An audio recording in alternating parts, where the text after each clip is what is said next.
आशीष वचनों को सुनने का महाराज श्री के पावन चरणों में कोटि नमोस्तु पूर्वक निवेदन करता हूँ। हे महाराज श्री नमोस्तु। सन्मति को मम नमन हो, मम मति सन्मति हो।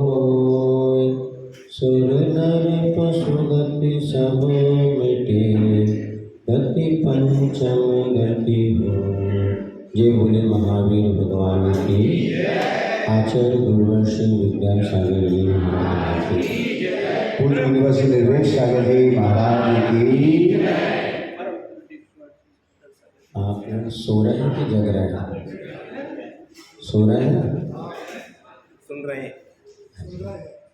नहीं, हमने ऐसा पढ़ा, मोह नींद से उठ रही चेतन, तुझे जगावन को वो दयाल उपदेश करे गुरु महाराज। तो विद्वान लोग तो ये कहते कि हम लोग सो रहे हैं, इसलिए जगाने के लिए आपको बार बार 12 भावना मोह नींद से उठ रही चेतन। अनादि काल से हमारी जो निद्रा लगी हुई है, एक वो निद्रा है जो कि 7-8 घंटे में पूर्ण हो जाती, 6 घंटा पर्याप्त है। और वृद्धावस्था में तो इतनी भी जरूरी नहीं, कब बीच में आ जाए पता ही नहीं। दिन में इतनी बार बोले महाराज आशीर्वाद, नींद नहीं आती।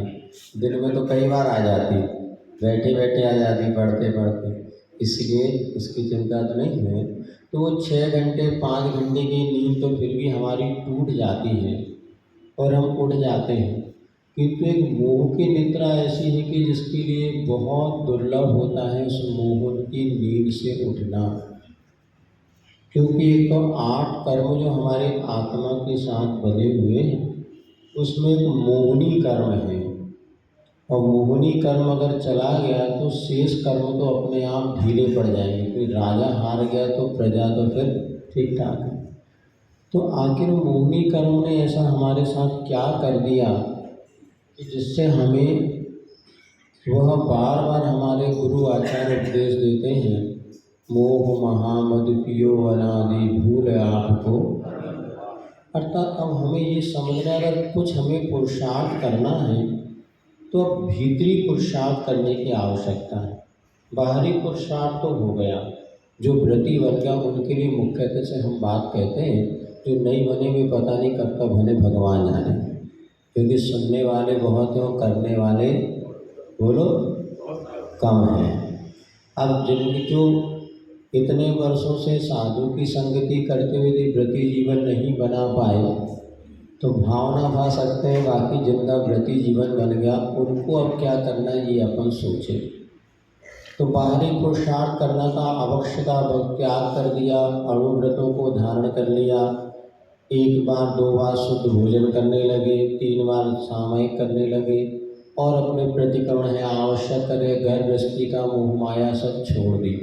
अब क्या करना? क्या करना? जो करना सब कर लिया, बचे क्या है? कुछ बचे छोड़ दे दो।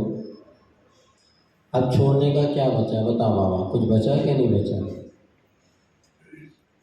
अरे अभी सब कुछ बचा है। अभी जो छोड़ा वो तो ऊपर ही ऊपर से छोड़ा, अब भीतर की सफाई करना है वो ज़्यादा कठिन है। बाहर का शरीर तो फिर भी धुल जाए, किंतु मन को धोना बहुत। तो अब एक सीमा तक बाहरी पुरुषार्थ होता है, उसके बाद भीतरी पुरुषार्थ शुरू होगा। अभी तक बाहरी ऐसे निमित्त थे कि हमारा भीतरी पुरुषार्थ प्रारंभ नहीं हो पाता था, और घर गृहस्थी में रहते तो ना चाह के भी मोह माया राग रंग करना पड़ता। अब जब सब निवृत्त हो गए, अब बाहरी तो संबंध हमारे मिट गए कि जिससे हमारे परिणामों में आकुलता व्याकुलता हो या दुर्गति का कारण बने। अब बाहरी परिणाम बदलने के बाद अब भीतर की सफाई करना। आचार्य जी बार बार कहते थे कि मोक्ष मार्ग में कोई हथौड़ा फावड़ा हथौड़े नहीं चलाना, या कोई आपको बस्ता लेकर मेहनत नहीं करना। अब भीतर से ही अपनी परिणामों की संभाल करना है। बाहर का पुरुषार्थ हो गया, अब शरीर भी इतना अहमियत हो गया कि अब 1 बार भोजन कर लो, दूसरी बार इच्छा होती भी नहीं होती। शरीर तो बहुत जल्दी अपना मन वश में हो जाता है। शरीर को वश में करने के लिए ज़्यादा मेहनत नहीं, अगर थोड़ा सा संकल्प शक्ति हो, सद्गुरु का सानिध्य हो, शरीर कंट्रोल हो जाता है। इतना सब होने के बाद भी यदि हमारे भीतर जो है मन को मनाना बहुत कठिन है, तो मोह नींद से उठे चेतन तुझे 12 भावन को। तो 12 भावना ये होती है, इनका बार बार चिंतन करने से हमारा मोहनी कर्म नष्ट होता है। अब देखो, घर गृहस्थी का मोह छूट गया, किंतु शरीर का भी मोह बहुत खतरनाक है। पूज्य आचार्य शांति सागर महाराज जी ने अपने मुनि जीवन में 35 वर्ष के मुनि जीवन में लगभग 27.5 वर्ष उपवास में व्यतीत किए, अर्थात 9,938 उपवास उन्होंने किए लगभग। तो किसी ने पूछा, महाराज आप इतने उपवास क्यों करते हैं, क्या आपका मन चंचल है क्या? क्योंकि हम सुनते हैं मन की चंचलता नष्ट करने के लिए उपवास करो, व्रत नियम सारण करो। तो उन्होंने कहा नहीं भैया, हमारा मन चंचल नहीं है। जो अनादि काल से शरीर के साथ जो हमारा मोह जब बना हुआ है, आसक्ति बनी हुई है, इसको कम करने के लिए हम उपवास करते हैं। उन्होंने उदाहरण दिया था, एक बार उन्होंने देखा होगा कि पानी की टंकी में एक बंदरिया अपने बच्चे को लेकर के डूबी हुई थी, सबने पढ़ा होगा। अब वो पानी जब भरने लगा तो पहले तो उसने बच्चे को सिर पे रख ली, और फिर और पानी भरा तो बच्चे को नीचे पटक दिया, उसके बाद बंदरिया खड़ी हो गई। अर्थात अपने शरीर के प्रति इतना मोह हमारा है कि दूसरे का अहित भी हो जाए, लेकिन अपने शरीर की सुरक्षा होनी चाहिए, ऐसा भाव हमेशा बना रहता है। और यही मोह आसक्ति अब हमें कम करना है, क्योंकि सब बाकी तो सब छूट गया। अब शरीर जो अपने साथ रहता है, इसके प्रति भी हमारी आसक्ति कम होना चाहिए। ये कैसे कम होगी? तो नश्वरता का पहले चिंतन करना है। जगत काय स्वभावों व संवेग वैराग्यार्थम। तो संसार और शरीर ये दोनों हमारे साथ 24 घंटे हैं। दुनिया 24 घंटे देख रहे कि नहीं देख रहे? और शरीर अपने साथ है कि नहीं? अंधेरे कमरे में बंद हो तो शरीर का तो आपको अनुभूति होती है ना, मैं शरीर हूँ ही। एक मच्छर काटे तो पता चल जाएगा अंधेरे में मैं हूँ कि नहीं। अर्थात कुछ नहीं दिख रहा है तो भी अपना शरीर अपने साथ में। इस शरीर के प्रति हमारा वैराग्य उत्पन्न होना चाहिए। और कल जाए आज करे सो काल कर, नहीं, काल मरे सो आज मर, और आज मरे तो अभी। तो चिंता क्या करना, ये इतनी दृढ़ता हो जाए कि शरीर आज भी छूटता हो तो हंसी हंसी हम छोड़ सकें। बताओ, मरने में ज़्यादा कष्ट है कि जन्म लेने में ज़्यादा कष्ट है? बताओ ऐसा, जन्म लेने में ज़्यादा कष्ट है कि मरने में ज़्यादा कष्ट है? बोलो बाबा, मरने में ज़्यादा कष्ट है कि जन्म लेने में? हाँ जय तो यही से तो बुझिए। अभी मरने में काय को कष्ट है? बताओ, दूसरे रोएंगे भी, अपनों का रोना, मरने वालों को काय को कष्ट है? मरने में कोई कष्ट नहीं है। क्या कष्ट है बताओ? अच्छे, मरने में कष्ट क्या है? जगत छूट रहा है, जगत छूट रहा है। तो अपने अपन छोड़ के जाएंगे तो फिर रोए जिनके अपन छूटे, अपन को क्या कष्ट है?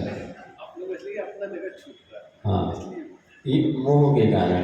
तो ये भी कष्ट मानो कि अपने सब छोड़ ही दिया, घर गृहस्थी छोड़ दी, नाते पोते छोड़ दिया, बच्चों का दुपट्टा धोती है वही छोड़ना है, अब शरीर दो। तो यहाँ पे अपने को जो मरने में कष्ट नहीं है, जन्म में ज़्यादा कष्ट है। पढ़ते ना आदिनाथ पूजा में, जो जर्नी सोतार कितने कष्ट होते हैं, और ये, लेकिन मरने में कोई कष्ट नहीं है। इसीलिए हंसते हंसते मरो, मरना तो है। आर्ट ऑफ लिविंग नहीं, आर्ट ऑफ डेथ। मरने की कला सीखना कि जीने की कला? बताओ। अरे जीने की कला तो दुनिया सिखाएगी, मरने की कला मात्र एक जैन दर्शन सिखाता। और ऐसे मरो कि पुनः मरना ना पड़े, जीना। अच्छे से अगर एक बार मर गए ना टिप टॉप से, तो 2-3 भावों में कल्याण हो जाएगा, या अधिक से अधिक 6-7 हमने कोडरमा हजारी गाँव में आउट ऑफ डेथ मरने की कला पे शिविर लगाया था 3 दिन। हाँ, बब्बा लोग बनाया 60 से ऊपर वाले कोडरमा में, पता था ना, कोडरमा में हजारी बाग में इतने खुश हुए, बोले महाराज अब हमें मरने से डर नहीं लगता। तो इतना डर लगता था क्या होगा? कुछ नहीं, ऐसा 3 दिन में सबको किया कि मरने से तो अब डर लगते ही नहीं। आज मृत्यु आ जाए तो हमें कोई टेंशन नहीं, कि मरने में कोई कष्ट है नहीं। लेकिन बस हमारी मानसिकता आसक्ति मोह भाव है ना, ये हमें दुखी करता है। और एक बार जो मोह भाव दूर हो जाता है, शांति सागर महाराज जी व्रत उपवास करने का उद्देश्य हमारा ये कि हमारा शरीर के प्रति मोह कम हो। अब उपवास तो कर ले, तो पारना में अगर मनपसंद की चीज़ नहीं मिले दिमाग खराब हो गया कई काम से, इससे बढ़िया उपवास नहीं करना। नहीं, हम सभी को हम अपने लिए बता रहे हैं भाई, सभी मिला हम तो देखो, हमने ज़िंदगी में कभी दूसरा उपवास जानबूझ के नहीं किया। सुनो, हमने इतने दिन में 30 साल में लिया, कभी हमने जानबूझ करके दूसरा उपवास किए नहीं। बात सिंगल एक ही उपवास करते थे। सुनो, एक से कभी दूसरा उपवास किया नहीं। हमें पता है दूसरा उपवास करेंगे तो आकुलता बढ़ जाएगी। और तो 2 उपवास हो गए, अलग बात है। एक बार आतिश की समाधि समय बेला हो गया था। एक बार इंदौर में जब हम आहार के लिए निकले थे मुनिवन, उस समय शायद उपवास थी। दूसरे दिन जो है घूमड़गिरी में कौवे ने बीट कर दी कबूतर ने, तो बेला हो गया था। 2 बार बेला हुआ, किया कोई नहीं। अपना उपवास वही सार्थक है जिसमें कि पारना में आकुलता ना हो। सूखी दाल रोटी मिल जाए तो बस भैया, यही तो हमारी तपस्या, डबल हमारी तपस्या है। अब मान लीजिए अपने को गरम गरम हलवा नहीं मिला, उकारी नहीं मिली, सोई दिमाग भिनक गया, तो जितने अपने उपवास में कर्म काटा उससे ज़्यादा कर्म भी बांध लिया। तो हमारी जितनी भी क्रियाएं हैं ना, ये उद्देश्य हमारा शरीर के प्रति मोह कम होना। यदि अपन हो सकता, कई बार होता तो है, हमारे साथ भी होता है। हम चौके में पहुँचे, अनुकूलता अगर हो जाए पारना में तो मन ग्लैड हो जाता, आनंद आ जाता। और वही प्रतिकूलता, अब उस प्रतिकूलता में अपने आप को संभालना, ये सबसे बड़ी कर्म निद्रा का साधन है। चलो भैया, जो मिला अपने को याचना नहीं करना, जो है उसमें प्रसन्न। अब हम एक उपवास और कम करेंगे। हाँ, तुम नहीं करेंगे भाई, हमारे लिए यदि पता चलता है तो एक बार के भोजन करने में यदि निराकुलता है और जो मिले जैसा में हम, इससे हमने अपनी साधना के लक्ष्य जीवन में बनाया, हमें पराधीनता से बचना है। अन्य वर्ष हो गए हम दवाई और डॉक्टर से बहुत बचते हैं। हम तो से चौके में हमें पथरा भी मिले तो हम पथरा खा के पचाएंगे, ऐसी क्षमता होनी चाहिए। पानी भी मिले, जो चौके में, हम तो गुड़ रोटी खा के वहाँ गए थे चेन्नई, वो स्वर्ण बेलगोला, तो माँ पारना में क्या किया, तो बढ़िया एक थाली भर के चावल, इतना जी। अब वहाँ रोटी बनाने दे जाए तो चावल रोटी खाए ने, हमने बढ़िया चावल और घी खा, रोटी एक थाली भर के चावल खा लिया, पानी पी लिया, हो गई पारना। चल, कोई अपेक्षा नहीं। जितनी अपन अपेक्षा दूसरों से रखेंगे उतना मोक्ष मार्ग विपरीत होगा। सुनो भाई, जितना हम विपरीत अपेक्षा रखेंगे ना, उतना मोक्ष मार्ग हमारा डगमगाएगा। निरावेक्षो साहु। अब क्या करें? हाँ, अब वहाँ पे कहाँ, इस समय बेलगोला के पहले तुम पढ़ता ना कौन सा, वहाँ गए थे तो सब लोगों ने कहा केसलून करना था, केसलून किया। पारना में वो दक्षिण वाले भैया लोग थे, वो तो वैसे ज़्यादा भीतर आके सब रहते ही हैं, तो कोई गए नहीं ना, उन लोग कुछ लोग था, तो बोले आज तो सब चौका बंद है, तो श्रावकों के चौके थे। हमने कहा हम भी कोई दिक्कत नहीं, कौन सा पटना शरण बोल गए, हाजी को बहुत बड़ा सा आसन को, तो हाँ, तो हम भी गए तो देखा, तो मैं सबसे पहले चावल ले आया, तो हमने कहा भैया जो मिले ले आओ, जीवन चले जाए। जो आ गए बैल का बढ़िया नारियल की चटनी और चावल और तुअर की दाल, हमने कहा आज हम दोपहर का। एक बार एक चौके पर कुछ नहीं था, गुड़ था, घी था, रोटी, हमने गुड़ घी रोटी लिया, बढ़िया गुड़ घी के साथ 2-4 रोटी खा ली, पानी पी लिया, हो गया काम। वास्तव में पेट की भूख ज़्यादा नहीं है, पेट तो इतने से में संतुलन नहीं, मन की भूख ज़्यादा होती है। और हमने तो एक ही साधना, कुछ ज़्यादा हमसे बनता नहीं, ना ज़्यादापन करते, बस हमने कहा जो चौके में मिला सो हमें लेना है। अब चौके वाले ने जहर बनाया कि अमृत बनाया, वो उसके पुण्य का, वो तो अच्छा बनाता, हो सकता आपके, तो सबसे बढ़िया दवाई है जब सारी चीज़ प्रतिकूल होना, तो गर्म पानी तो मिलेगा ही मिलेगा। हम तो क्या कहते हैं, पानी अच्छे से पी लो, तो पानी जो है सारी विकृतियों को दूर कर देता है। और आज हम बहुत खुश इसलिए कि हम दवाइयों से बहुत दूर हैं। सब बीमारी है शरीर को ही, लेकिन हम मन से लगाते नहीं। और दवाइयों की कभी, अब कोई वैद्य आता दिखा लो, कई लोगों की आदत है जितने वैद्य आए सबको दिखा लो, बिल्कुल नहीं दिखाओ किसी वैद्य को, अपने डॉक्टर हम किसी वैद्य को नहीं दिखाते। बड़े महाराज कई बार कहते वो वैद्य जी आए दिखा, हम तो रहने तो दो महाराज, हम जैसे खूब अच्छे, 2 रोटी कम खाएंगे क्लियर हो जाए, अब पानी पी लेंगे। अभी एक बार बता रहे, हम जब एक दिन जंगल के लिए गए गोलागंज में, इतने पेट में तकलीफ हुआ, मल विसर्जन करते समय नर्वों की वेदना, मन ही ना निकले। अब हमने कहा अभी महाराज को बताया तो किसी को वैद्य ले आएंगे, हमने कहा डॉक्टर के पास हमें जाना ही नहीं। फिर हमने कहा चलो आज पानी पिएंगे, जाके बढ़िया 1.5 जग अच्छा पानी पिया और थोड़ा सा चावल लिया। दूसरे दिन तकलीफ 50% कम, हमने कहा आज और पानी लेना है। तीसरे दिन 100% कम, उसको आज तक वो तकलीफ नहीं। वो तकलीफ अभी भी याद आती है तो बैठते से मन निकलते समय एक बूंद निकले तो उसे तकलीफ होती थी, पता नहीं क्या हो गया।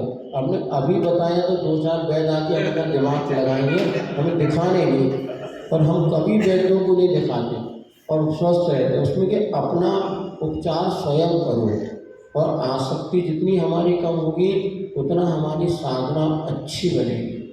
तो हमें कुछ नहीं, अब यदि हम महीने में 4 उपवास करते हैं तो 2 करें, लेकिन पारना में इतनी निराकुलता हो कि हमें जो मिला उसमें हमने प्रसन्नता बनाए रखो, बस समता बनी रहे, वो उपवास सार्थक है। और नहीं तो 10 उपवास कर लिया और पारना में अगर अनुकूलता नहीं मिली तो इसलिए उनके 10-10 उपवास करने वालों को भी हमारे कहना कि भैया उतना ही करो जिससे अपनी परिणाम और शरीर की स्थिरता बनी रहे। सब आवश्यक है, कौन किसी को दिखा के अवार्ड लेगा, और ये अवार्ड तो 2 दिन बाद सब भूल जाएगा। लेकिन भीतर के जो परिणामों की निर्मलता का अवार्ड मिलता है ना, वो खूब आनंद का कारण बनता है। इसलिए इतने रखते मोह नींद से उठते चेतन। अपन ये उस तरह जब बैठेंगे चर्चा करेंगे हमारा मोह कैसे कम हो। जब ऐसे शांति सागर महाराज जैसे महान तपस्वी कह रहे हैं कि हमारा शरीर के प्रति मोह कम करने के लिए मित्र उपवास करते हैं, हम तो किस खेत की मूली बताओ। सब बातें हम कर रहे हैं, लेकिन हमारे अपनी जो आसक्ति है वो कैसे छूटे।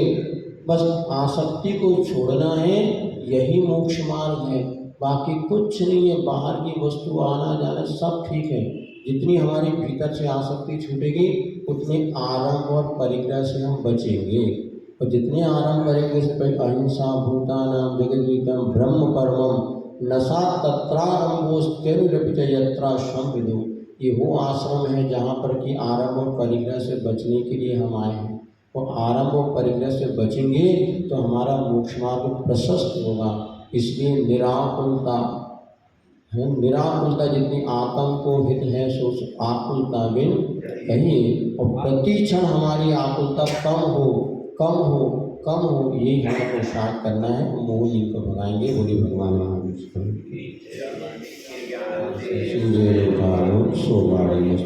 सदा आयुष